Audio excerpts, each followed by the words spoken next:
is Jesse, and I play the carry position for Team Complexity. My name is Z-Freak, and I play the support role for Team Complexity. My name is Kyle Friedman. Tag is Swindles. I play the offlane for Complexity. That's Zach Friedman and Rasmus Blomden. I got one. Sorry. Hey, I'm Hanskin. I play the support. Obviously, I also play for Team Complexity. Hi, my name is Linus Blondin, aka Limp, and I play the mid role for Complexity Gaming. What, me? This is a good one for you. Oh, jeez. This is pretty good. Oh.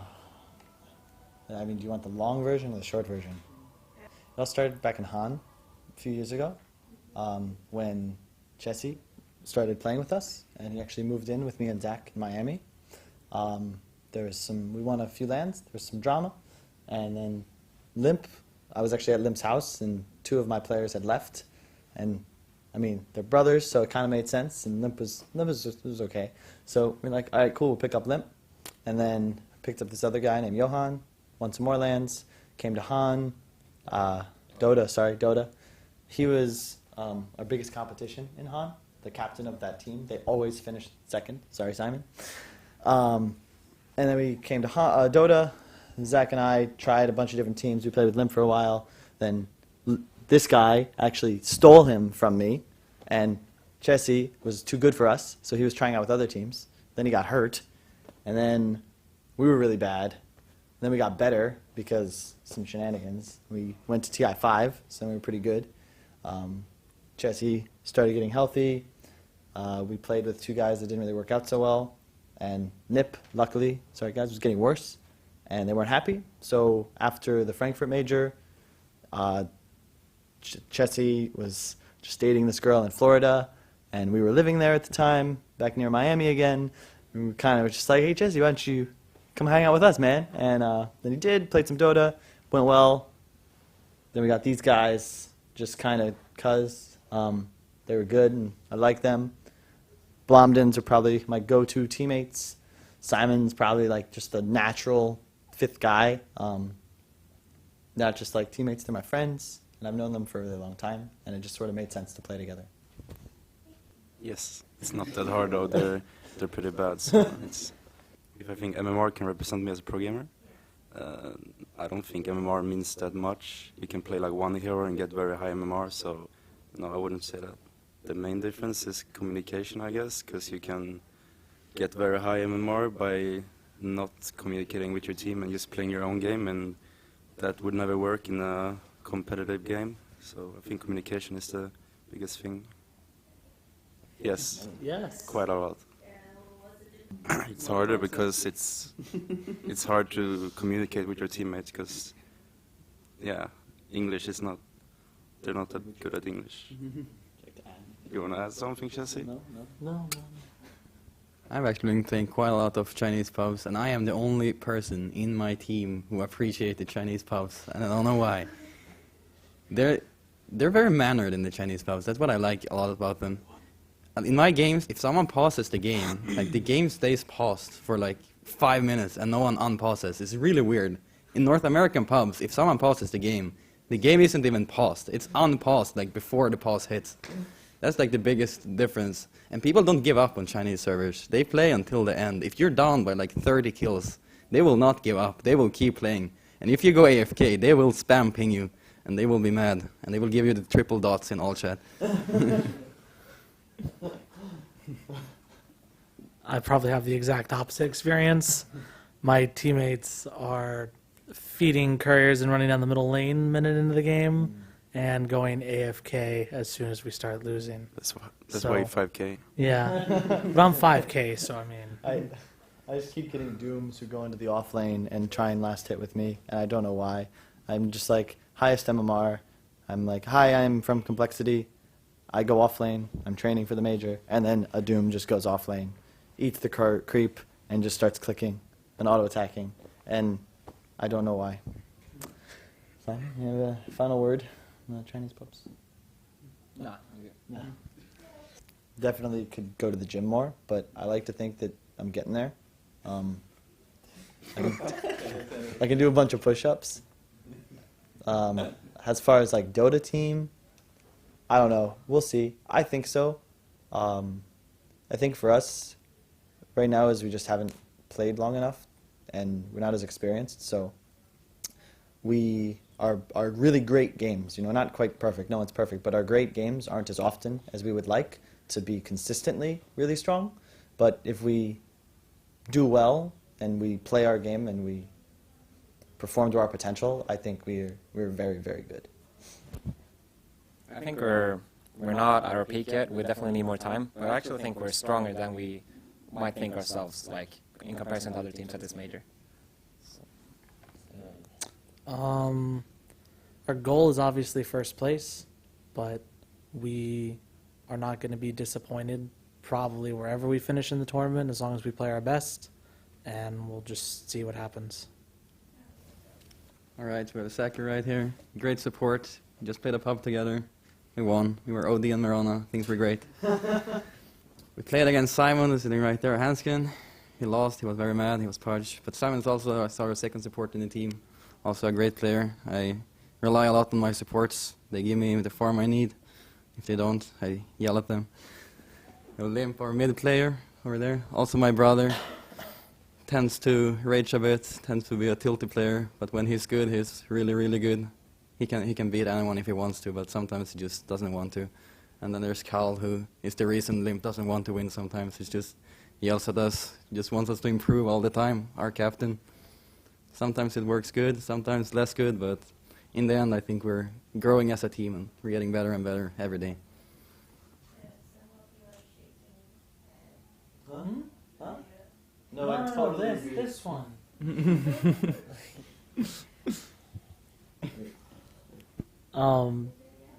This is my brother.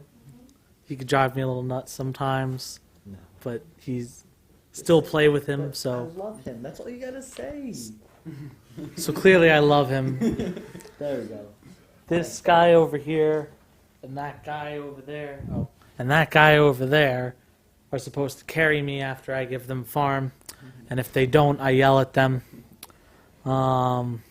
This guy helps me give them farm, and very recently has been giving me more farm, so I appreciate the sacrifice greatly. And that's all, really. Can I go last? Sure. I want us to end on a positive note. All right. So I'm the guy stuck with all these brothers. A lot of people ask me if I feel left out or like something like that because I'm not a brother. I don't have anyone from my family with me, but I just want to say that I feel very included. That's about it. We are all friends. Okay. All right, well, So negative. I'm going to address the question differently because obviously we're all good Dota players. We wouldn't be here. Everyone's got their own personality. That's surprisingly... There are certainly character flaws with pretty much all of us. But we're all... None of them are bad enough that we couldn't like live together or enjoy each other's company. Well, obviously you don't want to be around each other sometimes, but you know, it's very hard to find roommates and people that you can share a living space with, in addition to obviously having career aspirations. We're working together, we're playing together, we have fun together, and it's incredibly difficult to find people that can do that with you. So everyone has like their own role. Simon's just pretty much always chill, just kind of, you're like, hey man, you want to go hit the jacuzzi, or you want to come help me with this real quick? And be like, yeah, sure. And he's just on it. He's a good dude, like Simon. Much nicer guy than previous iterations of the other not brother guy. Limp is very energetic. He is way too hard on himself, which is both a really good thing and a really bad thing. And it's probably his biggest flaw as like a player is a good example of like a positive personality trait, because he's too hard on himself. So if he messes up middle and dies, he'll potentially die again because he wants to fix it and not let us down.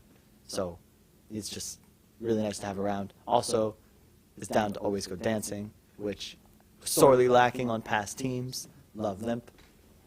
Then there's Chessie, sort of like the moderator of the team. He's always chill. Apparently losing is just no biggie. He's just cool. Normally he only gets angry. He's like a good thermometer for the team, because if Chessie's angry, then we're all probably in a bad state. and he's just kind of good to like keep me grounded. He needs to be more careful in certain aspects of life, but that just makes him a fun guy to have around because he's a wild card, and you never know what he or his friends might do. Any like you just never know what could happen. Then there's Zach, my brother. Love him a lot. He's actually one of 5, and I don't know. He's like I don't know how to explain Zach. Zach's just Zach. He's really Zach. And Zach, he doesn't really give his opinion all the time. He's just like probably the perfect teammate in that he's just really good at Dota, and he plays Dota. And if Zach's telling you some shit and he's angry about it, then he's probably right. So he's really good at like shutting shit down. There was a glorious time when he just kind of shut the whole internet down. It was just like, this is how it is, and then just kind of ended things. But it's really good. I can't imagine not playing with him on my team, as I've been. How long has it been? 4 years? More than that. You were 16 at your first year. Yeah, you took a break. For like 6 months. So like 4 years. We've been video gamers together for quite some time. I got him out of easy mode. Otherwise, he would have been lost in like Call of Duty or something. Yeah. What about that timeline? Probably StarCraft. Yeah. So that's pretty much it, I guess. It's just a really good, probably my favorite team. My favorite team that I've ever played on. I don't think I would change it unless like everyone starts like really being bad or something, but it's never going to happen. We're American. I don't think playing in the regional qualifiers will help us at all. The regions and specifically NA in some ways have really quite different metas in them, and they don't prepare you for international competition. It's a very formidable group. Probably one of the top favorites is an EG. Is in our group, and VP Liquid. They're like, I'd say they're. It's the hardest group, man. Yeah, it's definitely It's definitely the hardest group. it's definitely the hardest group, would say. But I mean, we're here to show up and play good teams. Like we're gonna have to beat anyone. So yeah. I wouldn't say that we're confident, as we've never beaten them before in a LAN environment, so we can't really say that we're confident, but I am confident that we can show up and do well, and I'm also confident that we have the ability to beat them if we have a good day. Going into the tournament, I would have said EG and Eon probably, but now after watching Chinese teams play and scrimming them, I think we've all changed opinions. It seems like the Western teams are going to do much better at this. This is only speculations, of course, but the meta seems to fit the Western styles a lot more. So I would say Alliance are really strong now, and EG. Apart from that, maybe OG. I'm not so sure about Secret. We'll have to see, but I think the Western teams are going to be the strongest at this major. How about the C teams like MVP and Oh yeah, MVP has been really strong actually. It's a shame that a lot of the attention has been dragged off the tournament because of all the mishappenings, I guess. A lot of the bad stuff that's happened, but I think they're doing really well for themselves. I'm really happy to see them playing well. yeah, as you just mentioned, that Chinese teams didn't perform well so far. So what do you think are the reasons then? I think it's mostly because of the patch and the metagame that is, right now. I'm going to take a different approach. I agree with Simon. I just think they've been really, really lazy. They are not working hard, and they do not care. LGD had a match today at 9. They were waking up at 9:05, like still groggy, and it's just very obvious that they don't care about this tournament, and they don't care about putting on a good show for their fans. And they're better than this. I'm sure of it, but they just don't seem to be working very hard. And if they are, then I am sorry for saying that, but I mean, you have a match at 9, you should be at breakfast at 7, not in bed, and then 10 minutes before your match, you're just starting to warm up. It's ridiculous. Okay, thank you. And how do you judge the importance of group stage?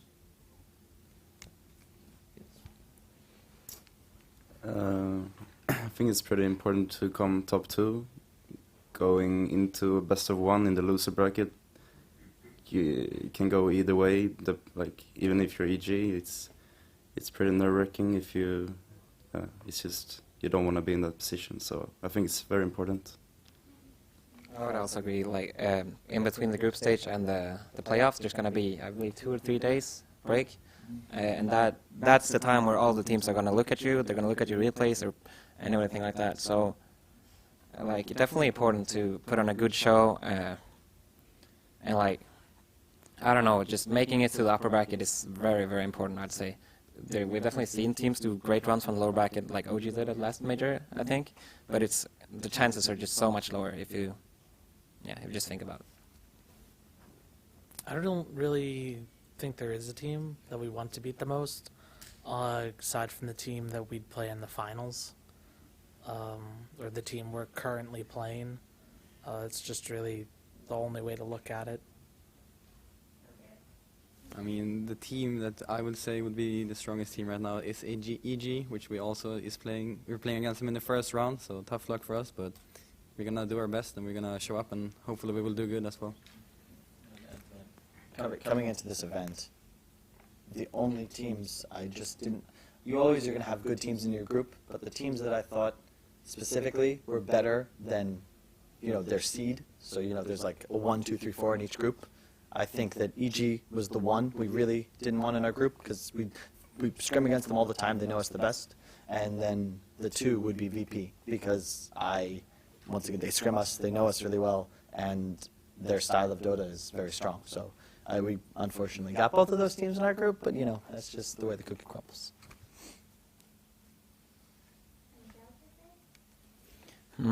I would agree with what Chessie and Swindle said before going into the tournament, but now that I've been watching a little bit of it, I'd say the team I don't want to play is probably MVP right now because just how well they've been playing, and like they play very unorthodox, and QO he does some weird stuff, and it's like hard to predict, So.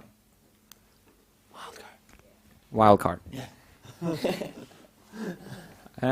It's very interesting to say the least. He takes a lot of risks when playing heroes like PL, PA, stuff like that. He's always been doing that ever since MVP came around, I think. I'd say he's one of the most risk-taking players. It's interesting to watch when he goes well. When it doesn't go well, he might seem, sorry to say, like a bit stupid maybe, but that's how it is. Yeah, the risky way to play.